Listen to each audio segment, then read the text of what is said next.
Hello, everyone. I'm Roy Steinberg. I'm the artistic director here at Cape May Stage, and I'm so grateful that you could join us for this very special reading. It's special because we asked our patrons some of their what was one of their favorite productions we've ever done, and this is one of them. It's Freud's Last Session by Mark St. Germain, and we're so very grateful to Mark for giving us permission for doing his beautiful words. The play, you'll soon find out, is about the most famous atheist in the world, Sigmund Freud, and probably one of the most famous Christians, C.S. Lewis.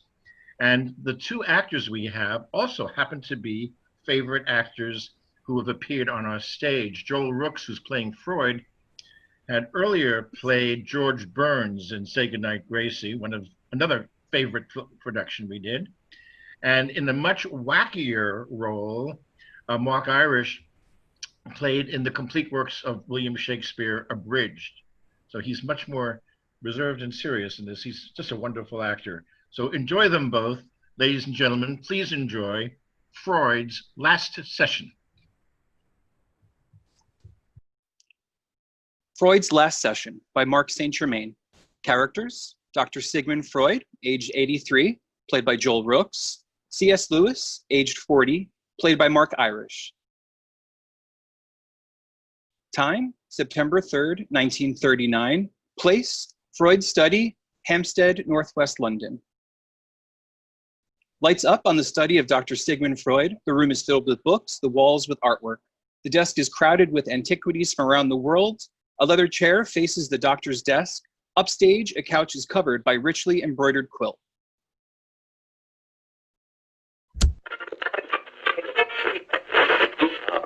There is still no official response to the Prime Minister's ultimatum that all troops be immediately withdrawn from Poland. The German ministry continues to assert Chancellor Hitler's claim that the Polish state has ignored all offers of peaceful settlement and refuses to respect the frontiers of the Reich. Prime Minister Chamberlain is expected to address the nation shortly. Regular programming will be interrupted to bring you this broadcast. We have just received confirmation that Slovakian troops have joined the German invasion. Yofi, you hear someone coming? Schmad dog. Come here, Yofi. Come. Run to Papa. Come on. Come, Yofi. Or just sit there.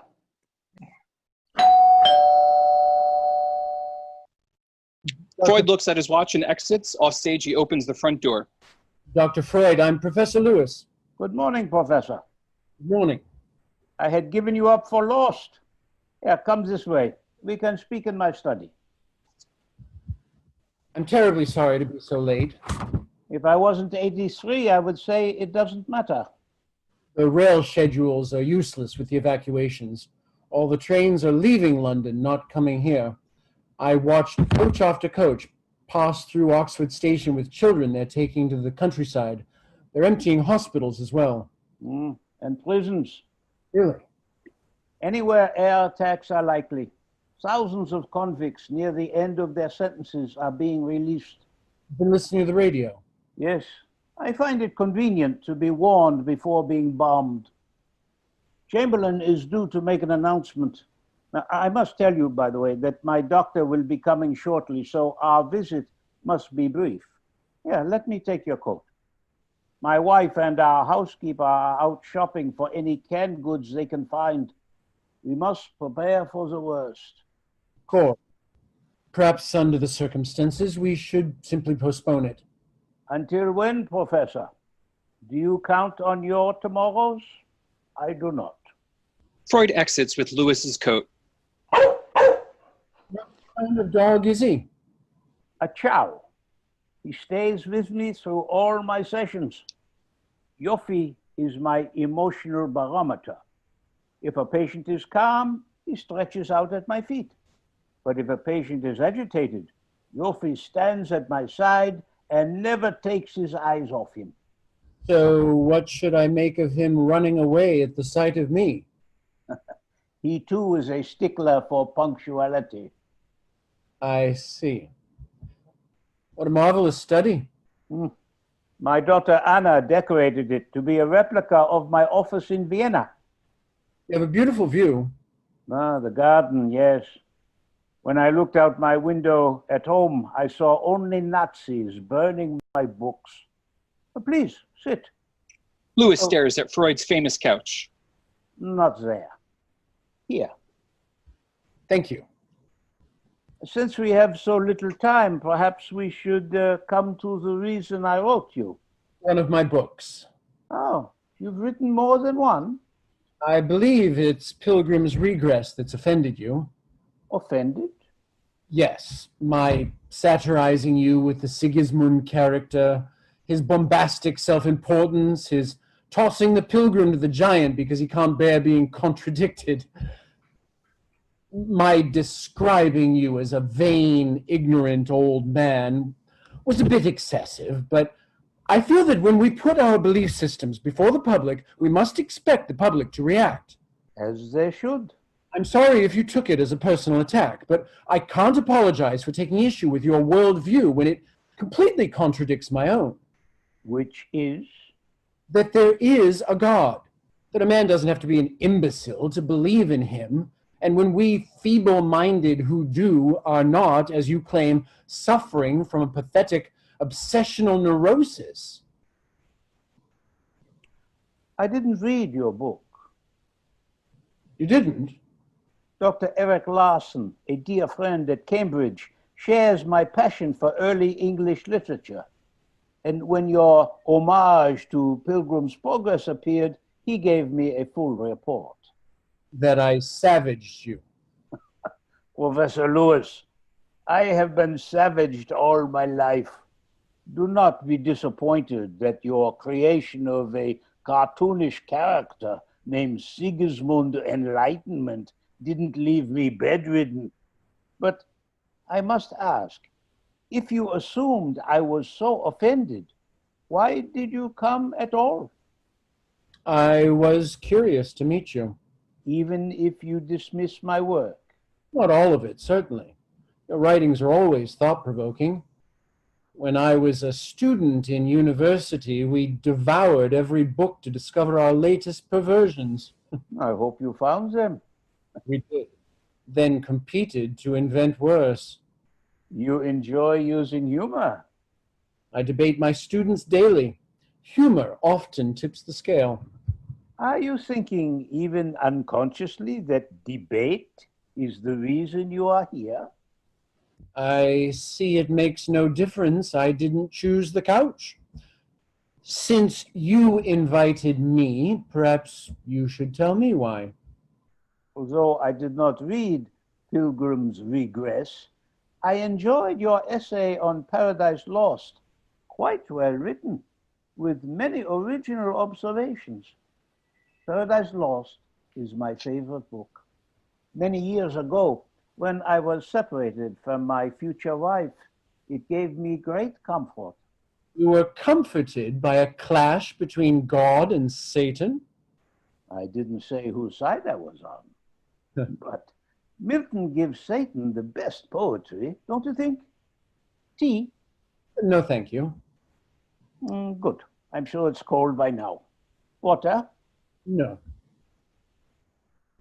We both agree that Satan is a brilliant creation. All that is wrong with the world can be blamed on him as conveniently as Hitler blames the Jews. He is a master. Freud begins to cough, and the coughing becomes increasingly violent. He reaches to his mouth in what looks like an attempt to adjust his teeth. Concerned, Lewis rises, but Freud puts up his hand as if to warn him to stay away. Freud takes a drink of water, and the coughing stops.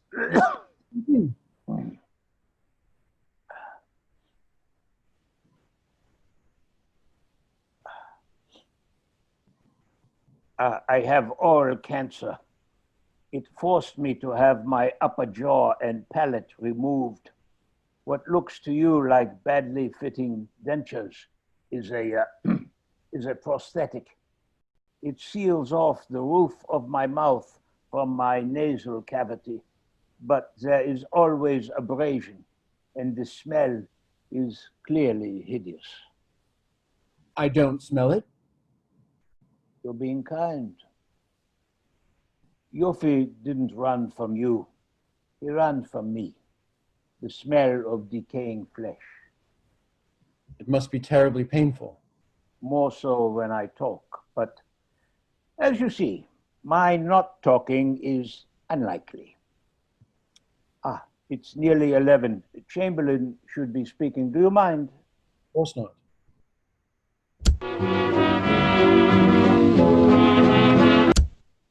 Not yet.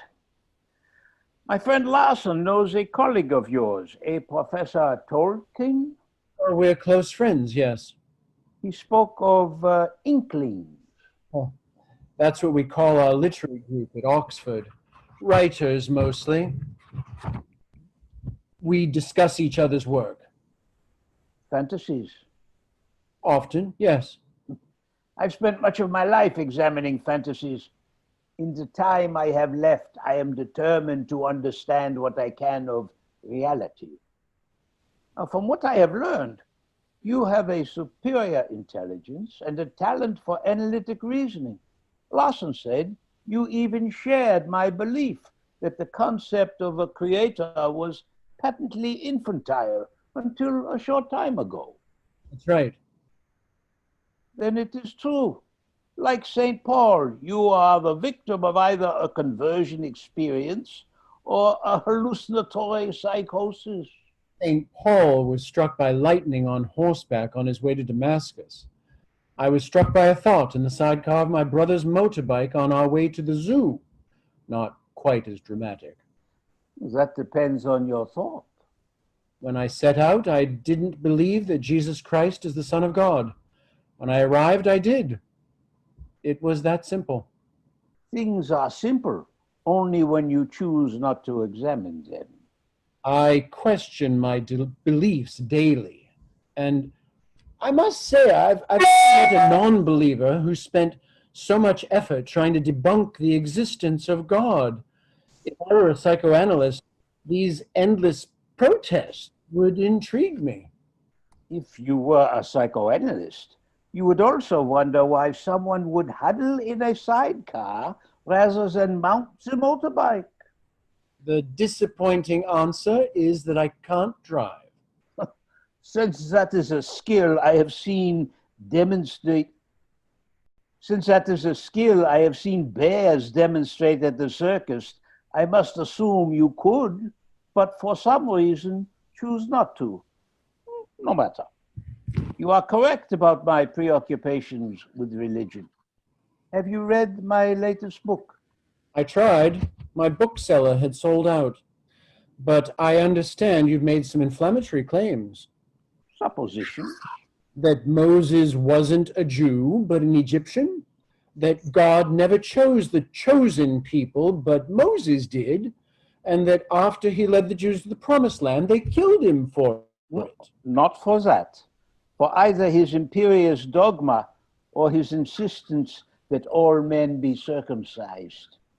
I'd wager the second. My conjecture is that murdering Moses forced the Israelites to bury their guilt under the camouflage of religiosity, even to this day. No wonder your book's selling so well. Jews must be standing in line to tear it to pieces. And me. But Jews must wait their turn behind my greatest enemy, the Roman Catholic Church. Doctor, I'll be the first to admit that the greatest problem with Christianity are Christians, but you can't reduce a faith to an institution. I have spent my life in institutions, religious or secular. They are ruled by autocrats who insist their vision of reality is superior to all they command. I state the truth, no matter who it outrages. You enjoy it? Their outrage? I enjoy provoking discussion, such as ours. But why have one at all if you're satisfied in your disbelief? You've insisted all your life the very concept of God is ludicrous. But now, perhaps with your illness. My illness is irrelevant. I have no fear of death and no patience for propaganda. So why am I here? For one reason. I want to learn why a man of your intellect, one who shared my convictions, could suddenly abandon truth and embrace an insidious lie. What if it isn't a lie? Have you considered how terrifying it might be to realize that you are wrong? No more terrifying than it would be for you, Professor Lewis. Hello? Oh, yes. Anna, oh, yes, thank you. Freud hangs up and turns on the radio. Chamberlain.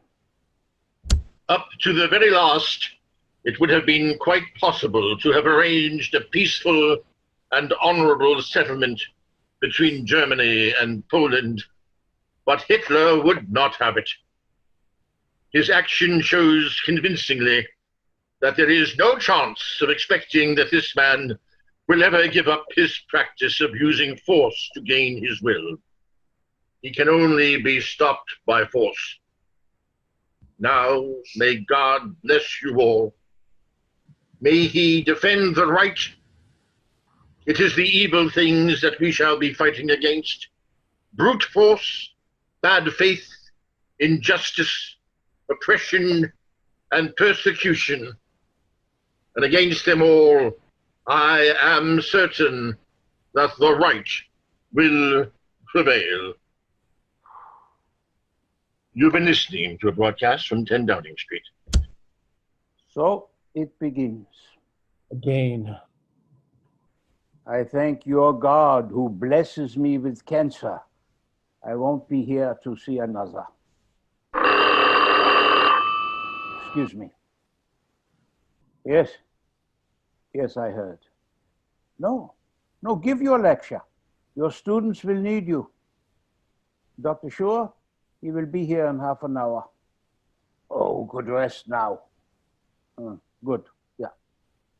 We will talk then. Freud hangs up the phone. My daughter Anna. I underestimated Hitler. I thought he would be satisfied after brutalizing Austria. How long ago did you leave? A year and 4 months. The brown shirts broke down our door to arrest me, take me in for questioning. Anna insisted I was too sick, that she would go in my place. I refused, but they took her anyway. 12 hours she was gone. 12 hours I was certain I had lost her. When she was released, I bribed everyone necessary to leave that country immediately. But it took near tragedy for me to see Hitler for the monster he is. History is filled with monsters, and yet somehow we survive. To welcome the next monster. Man's physical self evolves, as my personal saint Charles Darwin has proven, but not man's character. We cannot survive without enemies. They are as necessary as air. Hitler wisely chose a familiar target. Jews are subhumans. They are maggots who have never made a contribution to civilization. A claim so ridiculous, people should be outraged, but they cheer him instead. Not everyone. Not yet. But Hitler learns from history. A warrior's greatest ally is always God. When Hitler claims that crushing the Jews is the will of the Lord, he raises an army. There's another way to look at it. By Hitler's very evil, he may become an instrument for good. How so? His despicable actions reinforce the necessity for the opposite. The good man serves God as his loving son. The evil man serves God as his tool. So while Hitler hammers, God waits to see who survives his blows? You have to begin by accepting that there's a moral law at work. I don't accept it. There is no moral law, only our feeble attempts to control chaos. Moral codes have existed throughout time, Tell me one civilization that admired theft or cowardice. Mankind has never rewarded selfishness. Selfishness rewards itself. Then the Nazis are right in their actions? Of course not. So there is a morality you're comparing them with. A man can't call a line crooked unless he knows what a straight line is. Ah, geometric morality. All conscience is something we're born with. It grows as we do. When I was younger, I thought about right and wrong as much as a baboon thinks about Beethoven. And this conscience is God created? Yes. I am laughing. You might argue God did an adequate job with the sunset. But as far as conscience, he failed completely. What you call conscience are behaviors indoctrinated into children by their parents. These become the crippling inhibitions they struggle with all their lives. Unless you rescue them with psychoanalysis, relieve them of their repressions previously known as right and wrong. The concept of shame, for example, is a thing of the past. You think shame is a good thing? I'd love to see more of it. Admitting to bad behavior doesn't excuse it. Oh, if only we had met years ago, I would have listened to my patient's sins and then told them to fall to their knees and beg absolutions. Psychoanalysis does not profess the arrogance of religion, thank God. What did you say? Oh, a bad habit. I've tried to break it all my life. Thank God, with God's grace, God help us. I was raised by a devout Roman Catholic nanny who dragged me to church every Sunday. I learned to genuflect, to make the sign of the cross, all the obsessional neuroses. She taught me stories of the New Testament. My father, an Orthodox Jew, read the Old Testament aloud. There was no escape. None here either. My grandfather was vicar of our local church. He preached sermons that went on forever because he kept stopping to weep. My brother and I punched each other to keep from laughing. Your father, he was also religious. He'd say he was, though what I think he worshipped most was frugality, raising young gentlemen as cheaply as possible. I see where you're leading, Doctor. So you won't be surprised I disliked him intensely. He was a selfish, angry man, especially after my mother died. And how old were you then? 9. I think it was impossible for him to have the kind of relationships that would have given all of us the consolation we needed. And your feelings about his death? Now I see him as a damaged man. Then I only found him a tyrant. Yet you deny your desire to seek God was a search for an ideal father figure? Lewis smiles and looks to Freud's couch. There's no avoiding this, is there? Yes, I do deny it. For most of my life, I wished there was no God at all. I didn't want another father. It was his faith that drove me away from the religion. I was confirmed in total disbelief because I feared my father as much as I detested him. A normal father-son dynamic. Childlike adoration turns to realization of his weaknesses and then the desire to displace him. I agree. Good. You learned something from my books. I assume then, understanding this, you had a warm relationship with your own father? I despised him from the start. He was at best a bitter disappointment. C.S. Lewis pats the couch. Would you like a seat? Freud sits in the analyst chair. My father's greatest influence was making me realize who not to be. When I was a child, the two of us were walking down the street when a man knocked his hat off. The man shouted at him, "Jew! Jew, get off the sidewalk!" My father did, and picked his hat up from the mud and said nothing. did nothing at that moment. No, no, even now, I don't know which of them I detested more. The same anger you feel toward a God who does nothing. Wish that God doesn't exist can be just as powerful as the belief he does. I'd even say choosing to disbelieve may be stronger evidence for his existence, since you have to be aware of what you're denying. I deny the existence of unicorns, therefore they exist. Do you experience some passionate desire they do? None of us are born with desires unless satisfaction for them exists. Not true. Yes. Example? A baby feels hunger. Well, there is such a thing as food. A duckling wants to swim. Water exists to do it. So if I find within myself a desire which no experience in this world can satisfy, the most likely explanation is that I was made for another world. You have just abandoned facts for fairy tales. Our deepest cravings are never satisfied or even identified. In German, we call this Sehnsucht, a longing.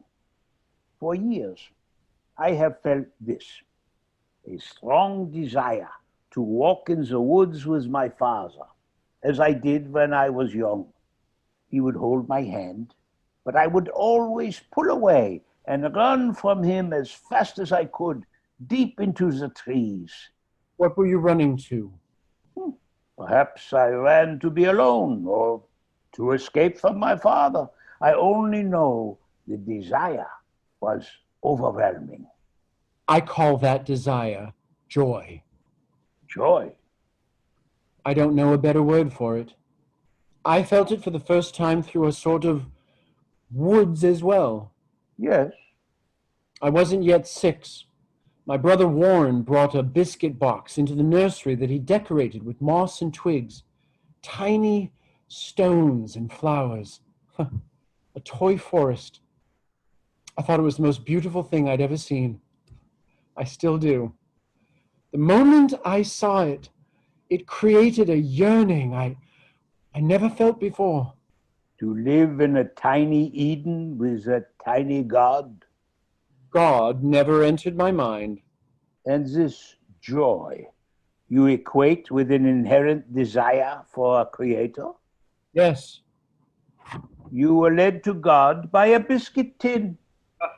It took much more than that. I was the most reluctant convert in all England. There was nothing I had a greater hatred of than being told what to do. That was the wonderful attraction of atheism. It satisfied my wish to be left alone. The God of the Bible is a bullying busybody. Exactly. Then, quite by accident, I read a book by G.K. Chesterton, The Everlasting Man. Have you read him? Chesterton has spoken critically of me, so his intellect is clearly suspect. I'm sure. But unfortunately, when I was in hospital during the war, his book was the only one around. You fought in the war? Yes, the Somerset Light Infantry. And why were you hospitalized? Nothing very serious. Really? The British Army gives holidays? Compared to being in the field, the hospital was a holiday. But not Chesterton's book. Not only was he a good writer, but his arguments had an irritating logic to them. Logic? He starts with a story. A young boy living on a farm decides to go on a quest to find the burial mound of a legendary giant. He climbs a mountain, then looks back to see his farm below. What he sees from that distance is that his own house is built on land that bears the impressions of an enormous figure. He'd always lived right on top of the giant's gravesite, but he was too close to recognize it. Chesterton says there are 2 ways to know Christendom: to live within it, or to be far enough away to see it for what it truly is. A boy and a giant. Simplistic storytelling, like all theology. The metaphor, the foundation he built his arguments on, based on rational, historical criteria. Impossible. God cannot be proven historically. Exactly what I thought, which allowed me to put Chesterton out of my mind for years, until two very different conversations forced me to reconsider. One with Tolkien, a devout believer, and the other with T.J. Weldon, a rabid atheist. I had invited Weldon. Do you have a cellar? No, Is there a shelter nearby? the church basement. Look out there. You can see it. Go now, go. Me. I can't walk that far. You. No, I insist. Go, hurry. I'm staying. Turn out the lights. You can listen. Gas masks. Do you have one? Yeah.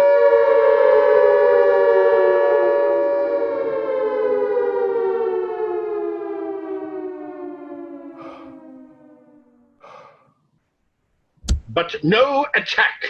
The air raid siren you have just heard is a false alarm. We have no word yet as to what caused it. I repeat, everyone is encouraged to stay in their homes and... Are you all right? When I heard the siren, I was back there. The smell of explosives, bodies all around me, horribly smashed men still trying to move like half-crushed beetles, bombs like hailstones. My friend exploding 10 feet in front of me. I never even felt the shrapnel, just him. Pieces of him hitting my chest, my face. How badly were you hurt? Shell fragments in my left leg, my wrist, one in my chest. It's still there, too near my heart to remove it. The war to end all wars. Oh, there'll never be such a thing. I think someday there will.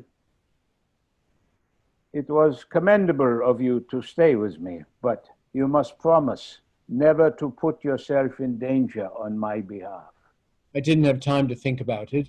At times like these, we react by instinct. Like shouting to turn off the lights? Pardon? Turning lights off works better when it's dark outside. Yes. Maybe I should have shouted, "Close your eyes so the Germans won't see us!" The children on our street love these gas masks. They trade them for different colors. My neighbor's daughter calls them Mickey Mouses. Boys love them too. Have you seen them do this? Lewis blows into the gas mask, causing the sound of passing gas. They have contests. Then they would be in awe of Joseph Pujol. Who's that? Pujol called himself Le Petoman, the great fartiste. You're not serious. Oh, completely. I saw him in Paris at the Moulin Rouge. Pujol farted sounds of cannon fire and thunderstorms. He played O Sole Mio through a tube in his anus and then had it puff a cigarette. For his encore, he blew out a candle from across the stage. Everyone gave him a standing ovation, except the ones who fainted from laughing. Oh, I can imagine. And this is how we forget. Excuse me? The defense of humor. Our brains cannot hold on to horror. It would immobilize us. We must move on. A random thought to break its hold. Your relief theory. You know it. I read your book on wit. We English take our humor very seriously. Yes. English humor is still a foreign language to me. I agree. You made many strong points, of course, but your examples of humor, Yes. they were somewhat clinical. Examples pinned down like dead frogs, then dissected. Are you saying my methodology was flawed? No, your jokes. They weren't funny. I disagree. I chose classic examples. Let me think. Wasn't this one? Two Jews meet in a train station. Where are you going? Asks the first. Krakow, says the second. Now I know you're a liar, the first tells him. When you say that you're going to Krakow, you want me to believe that you're really going to Lemberg. That's the joke. Yes, there's an example of a skeptical witticism. That's as funny as a hanging.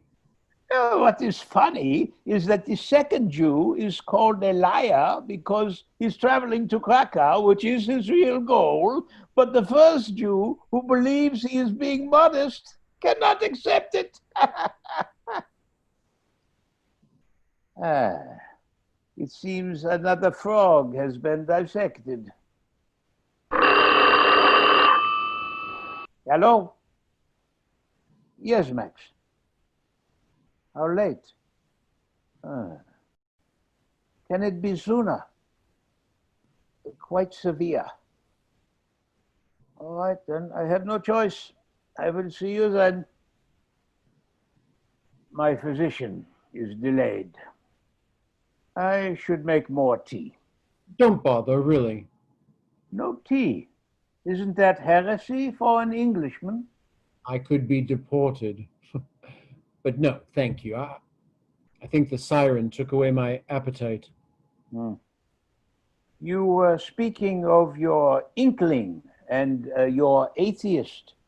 Tolkien and Weldon, yes. Weldon is a well-respected professor of classical studies. He's also a complete cynic and the most bitter man I've ever met. So far, I like him. I had him in for a drink one evening, and the subject of the Gospels came up. I nearly fell out of my chair when this man said there was strong evidence supporting the historical authenticity of the New Testament. It looks as if it really happened, he told me. How much were you drinking? Not enough. When I told him how shocked I was to hear him say such a thing, he couldn't have been more embarrassed and eager to leave. Afterwards, I couldn't stop thinking about it. If the most militant atheist I knew believed the Gospels to be true, was there no escape? You can't be saying the Gospels are literal. These are myths and legends. But does that make them lies? A few weeks later, Tolkien opened my eyes to a different perspective. This man who writes fantasies. Yes. We took a stroll after dinner one evening. We were on Addison's Walk. It's a path on campus under magnificent beech trees. We're back to the forest, I see. It seems the couch did you good. Yes. We were discussing myths. I told Tolkien I enjoyed them artistically, but basically I regarded them as fiction, as lies, as you do. Tolkien stopped me. He said, "You're wrong. They're far from lies. They're man's way of expressing truths that would otherwise go unspoken. They hint at the life God made for us." He told me to look closely at my reaction to them. He said, "When you read myths about gods coming to earth and crucifying themselves, their stories move you, as long as you read them anywhere but the Bible. The story of Christ is the greatest myth at the heart of human history." He said, pagan myths were born through God expressing himself through the poets, but the myth of Christ is God expressing himself through himself. What sets it apart is that Christ actually walked the earth among us. His dying transformed myth into truth and transforms the lives of all who believe in him. And that's your choice, he told me, to believe or disbelieve. So you shouted, "I believe," and the birds in the trees cried, "Hallelujah." Not quite. The choice I made was to go back and examine the evidence. That night, I went home and began to reread the New Testament critically. And as a literary historian, I'm perfectly convinced that whatever the Gospels are, they aren't myths. They aren't artistic enough. From an imaginative point of view, they're clumsy. They don't work. Most of the life of Jesus is left totally unknown to us, and writers building a legend wouldn't allow that to happen. You are convinced of Christ's existence because of bad storytelling. Christ's existence isn't in doubt, only who he was. The man was chronicled by his contemporaries, Roman and Jewish historians. Even H.G. Wells, whose skepticism rivaled my own, admitted here was a man. This part of the tale could not have been invented. That Christ was a man, I don't argue. The same as Muhammad or Buddha, who also deluded themselves into believing they were more than that. But Christ isn't the same. If you had gone up to Buddha and asked him, "Are you the son of Brahma?" he would have said, "You are in the veil of illusion." If you asked Muhammad, "Are you Allah?" he would have thought you daft and cut your head off. Only Christ made the appalling claim to be the Messiah. He also claimed the power to forgive sins. How absurd is that? I'm convinced Christ was a lunatic. That was my first option. It's more than an option. It is a likelihood. Why should I take Christ's claim to be God more seriously than the dozen patients I have treated who claim to be Christ? You find a single person whose concept of reality was otherwise sound? No. So let's put aside the possibility that Christ was delusional for the moment. The second alternative is that he was consciously deceiving his followers for some other purpose. Power.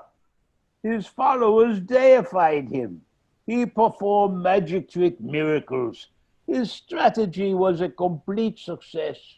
I wouldn't call any strategy ending with crucifixion a complete success. If he truly died, his reappearance to his disciples after the crucifixion could have been designed to mislead them. After which he changed his name, hung up his shingle as a carpenter, and was never recognized again? Not even by his enemies desperate to discredit him? I concede it is unlikely. So if the man was neither a lunatic nor a sham, it forced me to consider the only choice I was left with. On that afternoon, I drove to the zoo. I accepted that Jesus Christ is the Son of God. Regardless of his teachings. Reducing him to a great teacher is only patronizing. I don't claim Christ to be a great teacher. He failed at teaching as totally as he did at divinity. His teachings are naive and destructive. I completely disagree. Of course you do. Your faith collapses otherwise. Which of Christ's teachings are even realistic? Love our neighbor as ourselves? That is a foolish impossibility. Turn the other cheek. Should Poland turn the other cheek to Hitler? Should they love their neighbors as German tanks crush their homes? Or maybe they should follow Christ's example and martyr themselves, since the meek will inherit the earth. Of course they will. They'll be buried beneath it. Jesus, do you think it coincident that Jesus demands his followers must be like children to enter heaven? It is because man has never matured to face that he is alone in the universe, and religion makes the world his nursery. I have two words for you. Grow up. Freud turns away, puts a handkerchief to his mouth. Forgive me, please. My mood these days is ruled by my body. Freud turns to Lewis. The handkerchief has a blot of blood. Your lip is bleeding. Yeah, it is the prosthesis. It doesn't fit properly. It chafes my mouth. Anna calls it the monster. I must clean it and call her to readjust it. Perhaps your wife will be home soon. No one but Anna ever touches it. Not even your doctors? especially not the doctors. 30 operations, and I should have learned from the first. They put me in a recovery room, the size of a closet, with another patient, a hydrocephalic dwarf. This is true. I lay on my cot. The towel under my chin was soaked through. The bleeding had never stopped. I tried to call out, but my mouth was filled with blood. I was nearly drowning. It was the dwarf who saved me. Sick as he was, he rose from his bed and ran for the nurse. If it wasn't for him, I would have died. I find terrible humor in that. The eminent intellectual saved by a brain-damaged dwarf. Now that is a joke. Can there be a better one? Maybe not. But if it was a joke, who do you think made it? You might have just made a point. You're first. Freud exits. Lewis goes to the radio and turns it on. Make sure all members of your household have on them their names and address clearly written. Sew a label on your children's clothing so they cannot pull it off. We will continue to bring you more instructions and news as they become available. Until then, we return to our musical program with the BBC Military Band.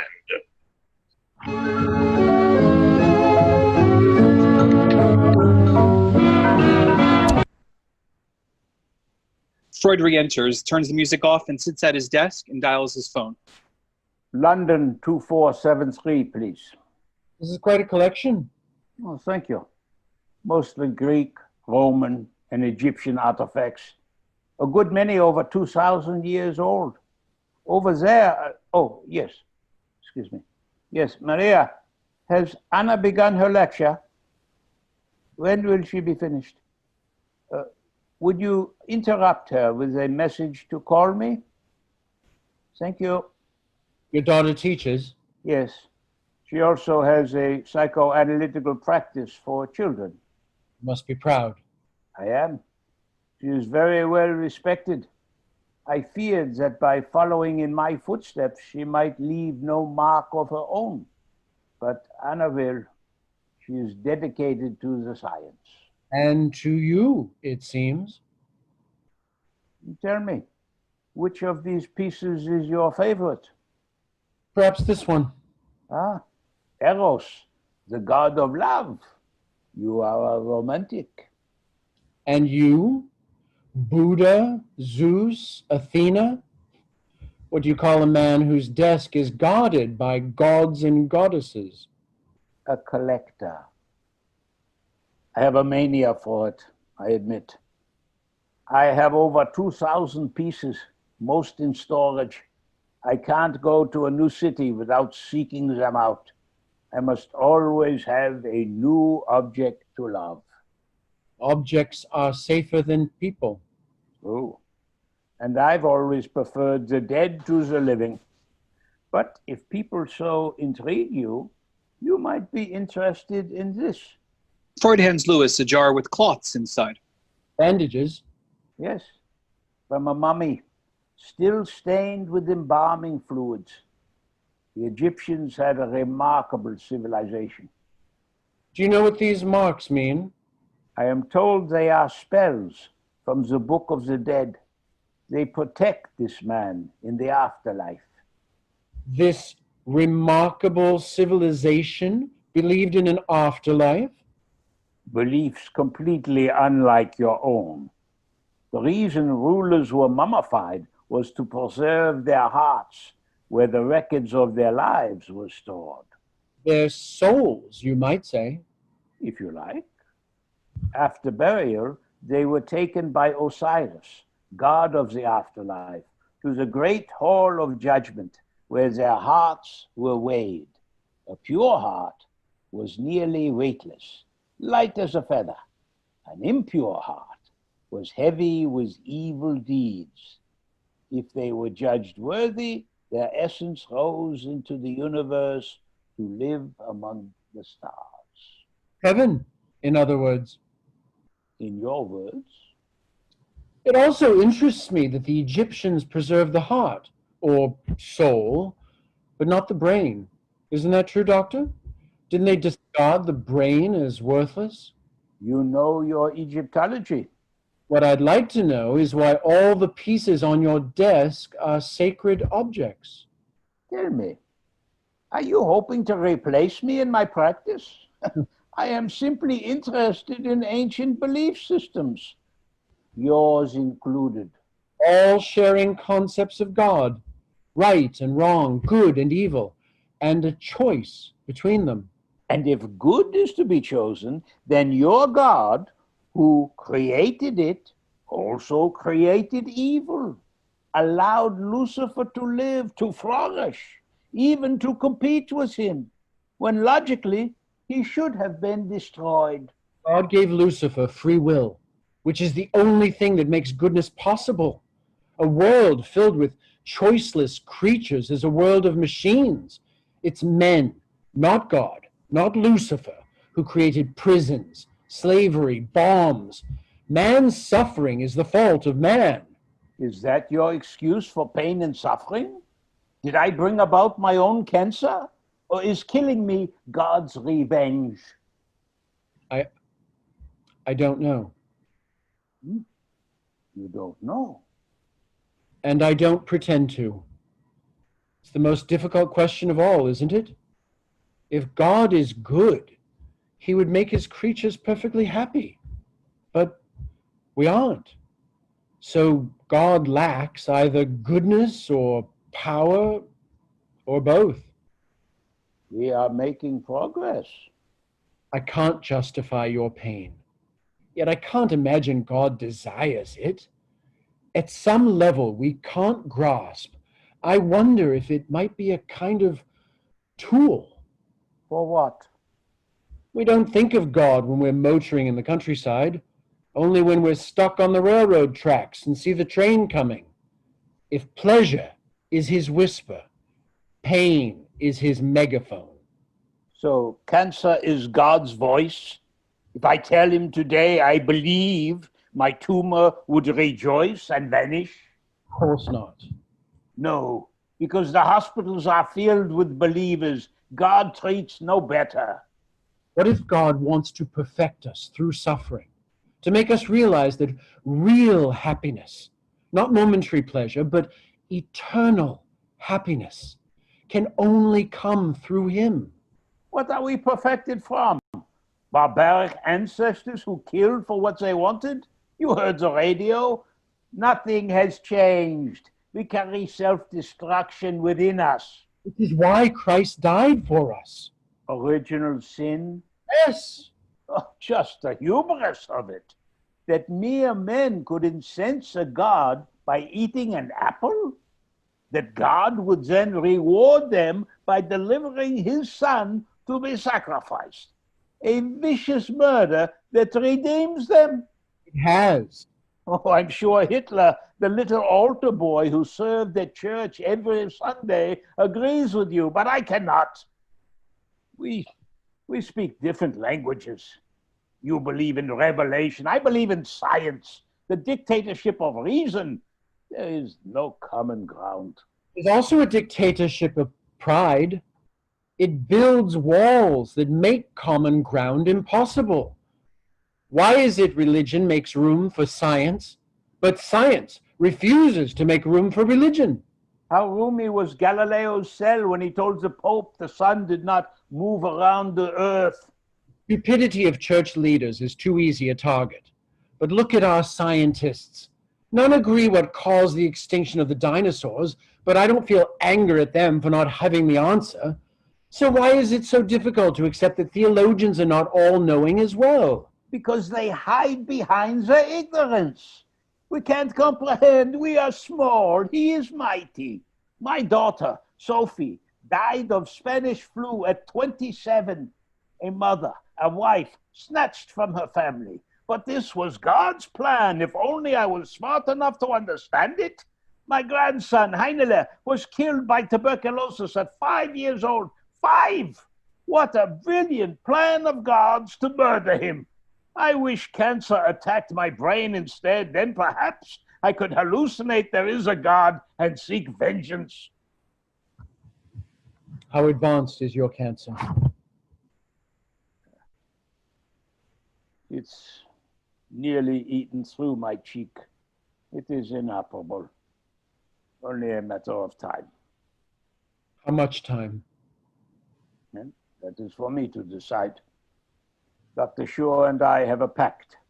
He promised me at the beginning he won't desert me at the end. Are you saying you'll commit suicide? I am saying I will kill myself before the cancer does. Oh, don't look at me that way.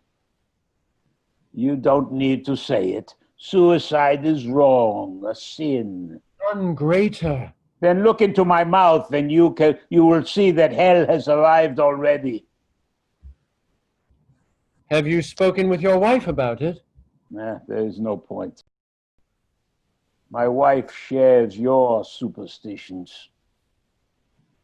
Cigar? No, thank you. Doesn't smoking aggravate your mouth? Of course. But I am determined to revel in my only sexual pleasure left. I have bid farewell to my phallic and anal stages and regress to my oral. Extraordinary. What is? That we've been talking this long and this is the first mention of sex. Your definition is too narrow.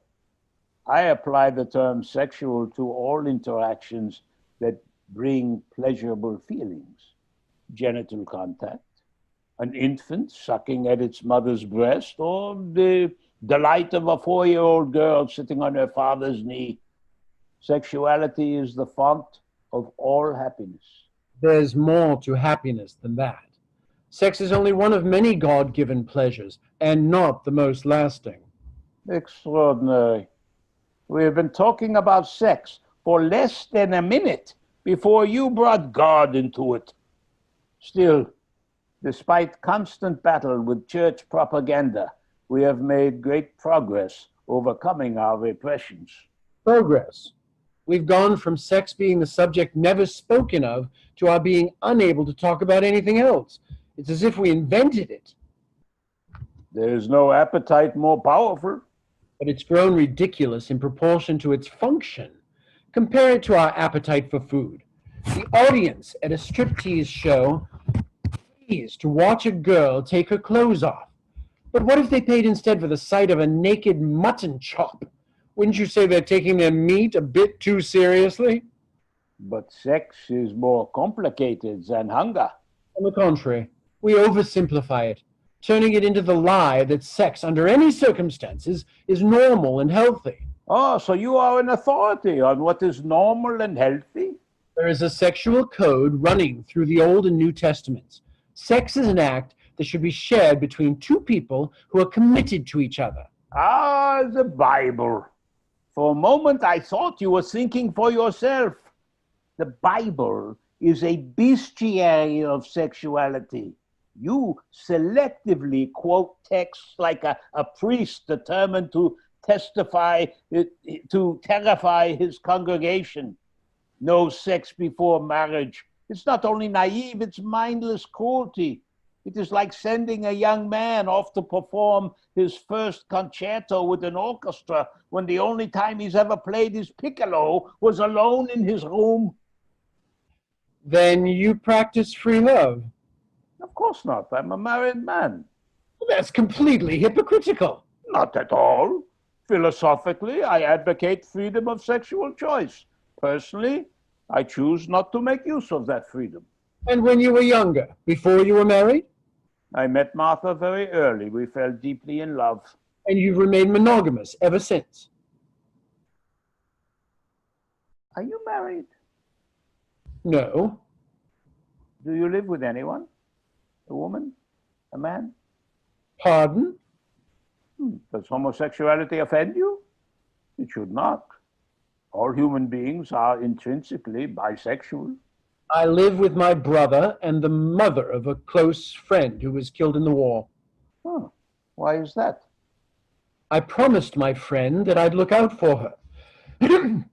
And he'd do the same for my father, if we didn't make it back. Mrs. Moore and I look out for each other, actually. But your brother, wouldn't he have taken care of your father? My brother was also fighting. We didn't know what our future was. It seems it was Mrs. Moore. How long have you been in this relationship? I wouldn't call it a relationship. Well, any bond between two people is a relationship. When I was in hospital in France, Mrs. Moore came to care for me. She was a great comfort. How old was she? Mrs. Moore was in her early 40s. Does Mrs. Moore have a first name? Janie. Janie. Did you think Janie was an attractive woman when you met? He was the mother of my friend. Which might make her more attractive. I resent your implication, and my personal life is not your concern. Your conversion is. You lived with her in your days as an atheist. Many men who lose their mothers at an early age are drawn to mature women. Now you are still with her, but proclaim your sexual abstinence. So I would like to know whether your conversion caused this newfound virginity. I won't discuss this further. As you wish. But I always consider what people tell me less important than what they cannot. Hello? Yes, Anna. Yes. Yes, I will turn it on. But Anna, you must come home immediately. It is cutting into my jaw. Then cancel it. I need you here. Good. Yeah, good. Freud hangs up the phone and Lewis picks up a photograph on Freud's desk. Is this you with Anna? It is.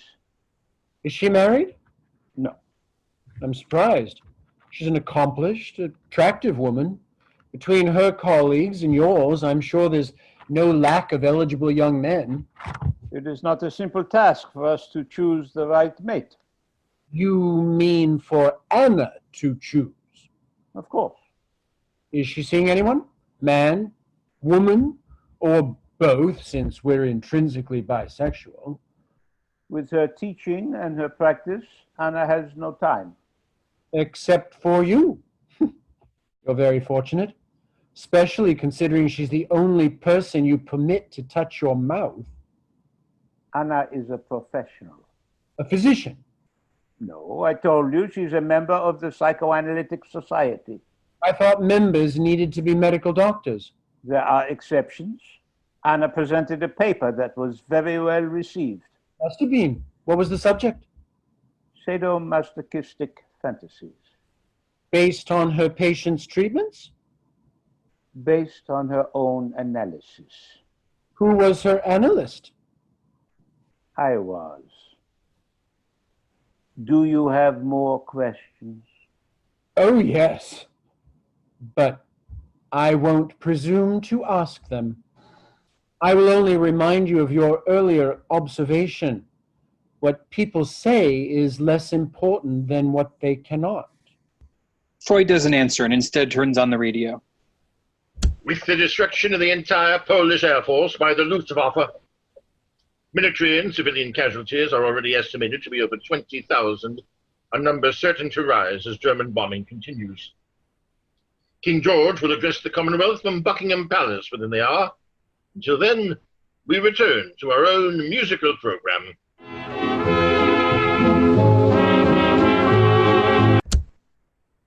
$20,000 killed in 2 days. It's nearly impossible to take in. Yes. And yet, you want to die. For me, death can only be a comfort. But for your family, suicide is like a recurring death.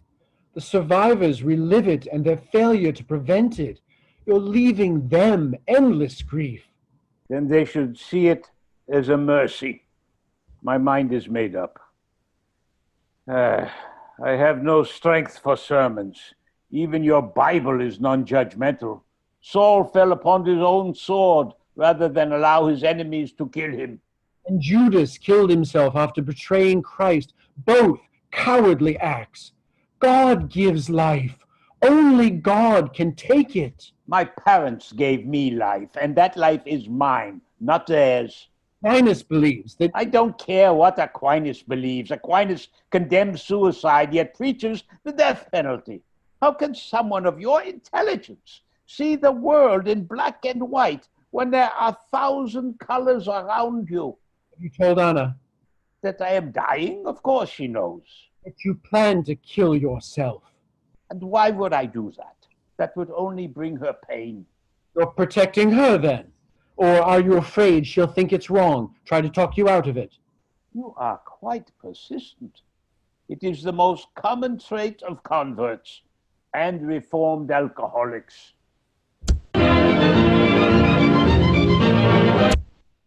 You do that every time. Pardon? Turn off the music. You do it every time. We're waiting for news. Then why not just turn the music down? Why off? You like music? Very much so. Sacred music, no doubt.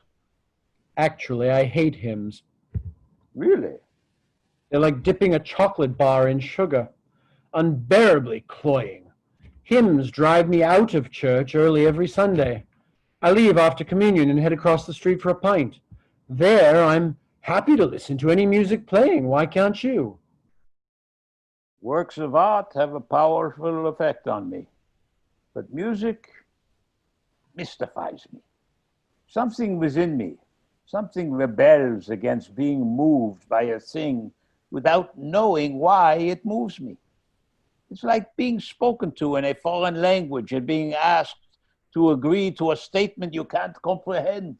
The attraction of music is its appeal to the emotions, not the brain. I understand that. But you're saying that if you can't process your feelings intellectually, they don't exist for you. You object to simply being moved. I object to being manipulated. To me, it is all church music. My objection to church music is that it trivializes emotions I already feel. I think you're afraid to feel them at all. Oh, is that your diagnosis, doctor? Not all of it. I also think you're terribly selfish, putting your own pain above the pain of those you love. You lie to yourself, thinking you can control death like you control your world and your daughter.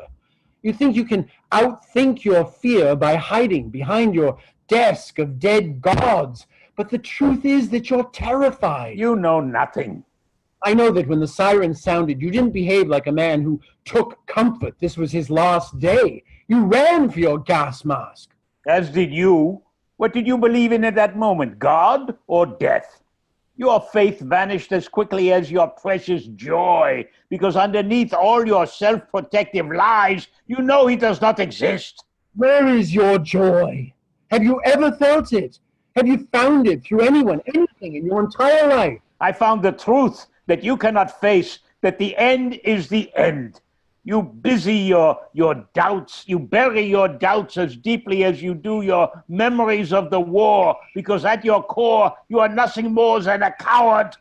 Freud pulls the handkerchief out of his pocket, puts it to his face, and it is soaked through with blood. Lewis jumps to his feet. Sit down. Here, I'll call an ambulance. No hospital. Towels, the lavatory. Freud gestures towards the entrance to the room, and Lewis runs out. Freud reaches into his mouth, trying to pull out his prosthesis, but the pain is too much. Freud stops, gasping. He tries again, his back now to the audience, but begins to choke. Lewis runs in with towels. Freud's choking grows more violent. Hurry! He gestures towards his mouth, and Freud opens the mouth while Lewis reaches in. Freud shouts out with pain, and Lewis draws back. Freud grabs his hand, pulls him closer. Take it out! Lewis reaches back into Freud's mouth, trying to grasp the prosthesis, struggling with it as Freud gasps for breath. Lewis pulls again and finally wrenching the prosthesis out. Lewis hands him a towel. Water. Lewis goes to the desk, pours a glass of water, and brings it to Freud. Freud rinses out the prosthesis and reinserts it. Would you like to lie down? The monster nearly won. Do you have anything for the pain? The desk, pills, the top drawer. Lewis goes to the desk and finds a pill bottle, looking at it. Aspirin? Nothing stronger. Freud takes the aspirin from Lewis, and Lewis gives him the glass that still has water in it. I have to think clearly. Please, go. Of course not. I'll stay with you until someone comes. No. Talk. Yes, you would like that.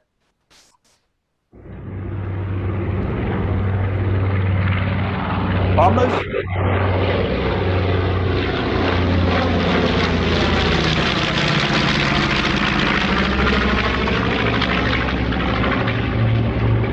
Transport planes. Ours. I admit I was frightened. Yes. Yes, so was I. What were we thinking? It was madness to think we could solve the greatest mystery of all time in one morning. Only one thing is greater madness, not to think of it at all. No, it's all right. I can do this. Freud rises and Lewis helps him up. He makes his way to the phone. Hello? Yes, Maria. Thank you. He hangs up. Anna will be here any moment. I will call for a taxi. I'd rather walk to the station, get some air. There's a train back to Oxford in an hour. I will see you out. There's no need. I'm sorry to have disappointed you. No. The offense was mine. I didn't say offense. I said I disappointed you. My idea of God, it constantly changes. He shatters it time after time again. Still, I feel the world is crowded with him. He is everywhere, incognito. And his incognito, it's so hard to penetrate. The real struggle is to keep trying, to come awake, then stay awake. One of us is a fool. If you are right, you will be able to tell me so. But if I am right, neither of us will ever know. Death is as unfair as life. Goodbye, Professor. We will meet again. What? Lewis takes his hand. God willing. Wait. Do you remember the joke in my book about the pastor and the village atheist? No. The village atheist was an insurance agent. He asked the local pastor if he would make a sick call. The atheist's family was astonished. He was on his deathbed. They couldn't believe he had the strength to speak with the pastor of all people.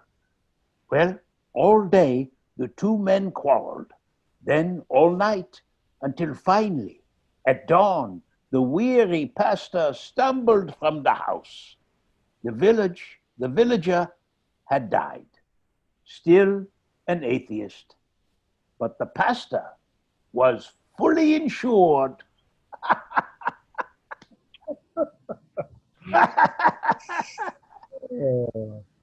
Now that is funny. Only there was such a thing. Humor?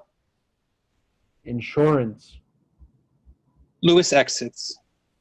Freud is about to sit, then turns on the radio and hears the voice of King George. There may be dark days ahead, and war can no longer be confined to the battlefield. But we can only do the light as we see the light, and reverently commit our cause to God. If one and all we keep resolutely faithful to it, ready for whatever service or sacrifice it may demand, and then, with God's help, we shall prevail. May He bless and keep us all. That was King George VI addressing the nation from Buckingham Palace. We will return to the BBC Orchestra's musical program until our next bulletin.